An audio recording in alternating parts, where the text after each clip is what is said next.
Sir, it's doing it again. Same pattern. 3 taps. That's not maintenance, Vale. That's an ignition sequence.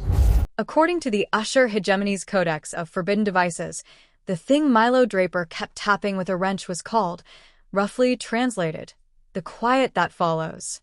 Milo called it the stupid reactor, and he was pretty sure it just needed a firm knock on the housing to stop the blinking light. He was on his knees in the guts of the Wanderlight, a scavenger hauler that had bounced off an asteroid 2 weeks back and lost its outbound thrusters somewhere over a moon nobody in the crew could pronounce. Milo hadn't seen another living soul since the crash, which suited him fine, because the coffee maker still worked and the reactor mostly behaved if you flushed the coolant lines every 3rd day and gave the primary valve a solid whack when it stuck. He was doing exactly that now, humming an old song about a truck, a rag hanging out of his back pocket, when the console gave its usual pre-flush chirp. He ignored it. It always chirped. Everything on this boat chirped. What Milo did not know, because nobody had ever bothered to translate the manual, was that the Wanderlight's reactor was a cradle-class fusion core, a design so old and so violent that most spacefaring species had signed 6 separate treaties agreeing never to build another one. What Milo also did not know was that an Usher Hegemony scout ship, the Pale Verdict, had been quietly parked 11,000 kilometers away for the last 4 days, watching him. Petty Officer Coram Vale noticed it first, a flicker on the sensor board, gone before he could log it. Just a stutter in the ambient radiation, the kind of thing a junior officer usually blamed on solar wind and moved on from. He almost did. Then it happened again in exactly the same rhythm, 3 taps and a pause, like something knocking. Coram frowned at the readout. Coolant systems didn't knock. He flagged it for the archivist and told himself it was nothing, which was the last calm thought he had for the rest of his shift. Archivist scientist Neil Sorn pulled the data and felt her mandibles go still, which for an usher was the equivalent of a cold sweat. The rhythm matched a startup pattern from the old wars, 3 taps, a pause, then a coolant purge, the exact sequence you'd use to bring a cradle core online without cooking the operator. Nobody did that anymore. Nobody was supposed to know how. She ran the signature twice, hoping for a different answer the second time. She did not get one. Someone down there, she said slowly, knows the manual startup for a planet killer. And they're doing it by hand. Fleet Commander Draza Owen took the news the way commanders always did, by asking a question that made everyone in the room feel worse. By hand, he repeated. Not a console. Not a program. A person, physically inside the reactor housing, performing a 42-step ignition sequence that requires 2 years of specialist training and, historically, has killed the operator 11% of the time. Neil confirmed it. Draza stared at the readout like it had personally insulted him. Then why, he said, does the biosign monitor say he's humming? Milo was, in fact, humming. The valve had stuck again. So he gave it the whack, and the reactor's 3rd stage lit up green, which meant the coolant was flushed and he could go make lunch.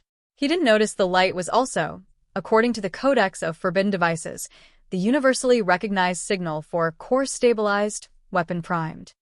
He noticed the light was green, which meant he was done, which meant sandwich. Coram watched the new spike and made a small, involuntary noise. Stage 3 complete, he reported. That's the ignition confirmation. That's not a maintenance step. That's the point of no return on every cradle core we've ever recorded. He looked at Neil. How is he still alive? Neil didn't answer right away, because she was busy rerunning the blast radius calculation for the 3rd time, hoping it would shrink. It hadn't shrunk the first 2 times either. A fully cycled cradle core, uncontained, could scrub the biosphere off a moon this size in under 6 minutes and leave the crater glowing for a decade. He's not defusing it, she finally said. He's tuning it. Like it's an instrument. Like it's supposed to do this. Draza pulled the scout ship's long-range feed himself, because he needed to see it with his own eyes, and there was Milo. No armor, no drone support, no blast shielding, just a man in a stained jumpsuit leaning one elbow on the housing of a device that could unmake a moon, scrolling through something on a handheld while he waited for a kettle to boil in the background. Draza had commanded 3 campaigns and buried 2 crews containing devices a tenth this dangerous, done by specialists in hazard suits with full evacuation protocols standing by. This man was doing it in socks. Pull our ship back, Draza said quietly. Double the distance. If that thing goes, I want us alive to write the report. It got worse. Coram, still combing the old archive for context, found a second cradle signature 2 decks below the first, dormant but intact, logged in the ship's manifest under a category that translated loosely to spare.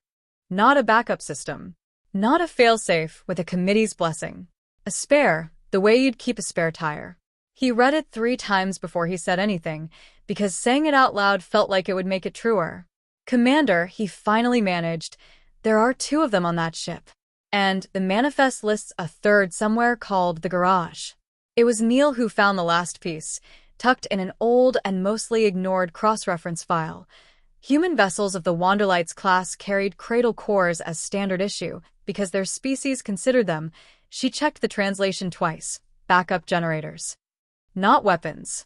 Not super laboratory projects requiring a War Council's authorization.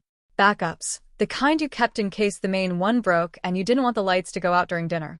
Every hauler ship in this sector, she realized, was quietly carrying a planet killer as a spare part, maintained by whichever crew member happened to be free that afternoon, using a wrench and a strongly worded knock.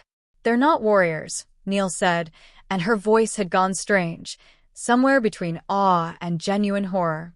They're not even careful. This is chores. This is a chore to them. Draza didn't respond right away. On the feed, Milo had finished his tea and was now whistling as he closed the reactor housing, giving it one last affectionate slap on the side, the way you'd pat a stubborn old dog. Then he wandered off screen, presumably toward the rest of his ordinary, uneventful, catastrophically underestimated day. Send a report to the Hegemony Council, Draza said finally.